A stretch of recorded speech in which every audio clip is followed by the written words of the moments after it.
Burnout, low staff, possible changes and cuts to Medicare and Medicaid hit all hospitals hard, but a lot of rural ones are struggling. Iowa's News Now anchor Netta Sharma spent time in Sigourney and talked with the CEO, the nurses, and healthcare experts working nonstop to keep the doors of Keokuk County hospitals and clinics open for years to come. You can't pick when you're going to have a heart attack or stroke. 60 minutes to a larger tertiary care center. If we weren't here, I don't know what they would do.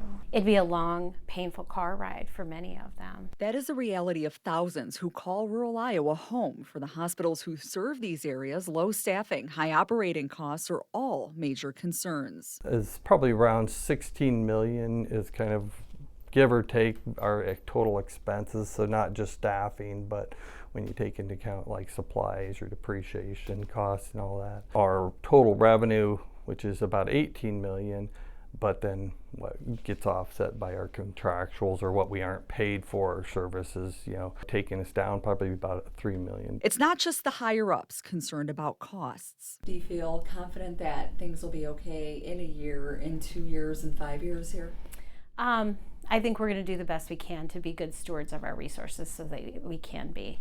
I think in a small place, you're really used to figuring out who can handle another hat on their head. That's exactly what happens here in Sigourney. With no labor and delivery unit, a false labor patient recently had all the nurses ready to help.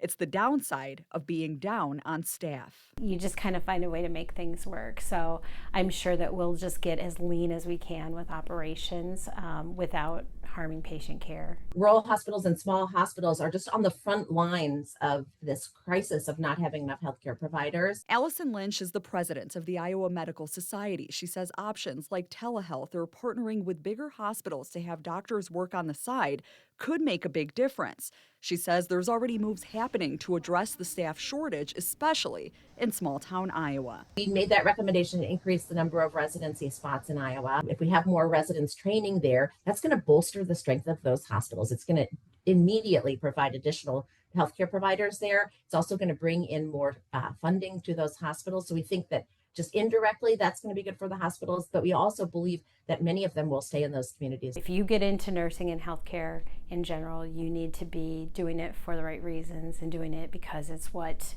your soul needs and it's how you give back. For Iowa's News Now, I'm Netta Sharma. The Iowa Medical Society says they put together 2 events called Operation Iowa to put together a plan to address the healthcare shortages in the state. Governor Reynolds reviewed them and passed some, including the use of federal money from the Centers for Medicare and Medicaid to fund new residency spots.